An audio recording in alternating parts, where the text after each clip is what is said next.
Привет. My name is Chuck Olenek. I was baptized with the name Yaroslav. I'm a Ukrainian American. Today is June 8th, 2026. It is year 5, day 105 of the war in Ukraine, or day 1566 since Russia began its all-out invasion in an attempt to overthrow the democratically elected government of Ukraine and to annex Ukraine and basically commit genocide. Or, if you want to go back further, day 4,491 since Russia annexed Crimea and seized the Donbas region and basically has been trying to destroy Ukraine as a nation. So, since the war began in November of 2022, I've been collecting photographs and memes and artwork and infographics, and I've been putting them together into videos. And part of the reason I've been doing this is I used to teach world history, and I decided this is the way to kind of share history is you show those images. It had a much greater impact on my students. People talked about pictures. I guess they really are worth more than 1,000 words. So, since February of 2022, I've been collecting these various images. And part of it's an attempt to preserve them. Part of it is an attempt to share them and keep the awareness of what's going on, rather than having people give in to Ukraine fatigue because, oh, it's so boring, it's going on so long. Well, when you start seeing the bodies pile up, you better get over it. So, here is the last 15 days of the war, as told through those photographs and those infographics and those pieces of artwork that I've decided to show you. Please take a look.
Well, there's the previous 15 days of the war.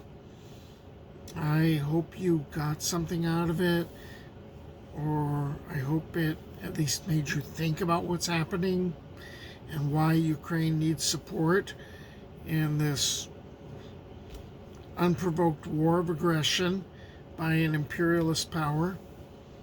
Um, until the next time I see you, and till your Ukrainian victory, Slava Ukraini.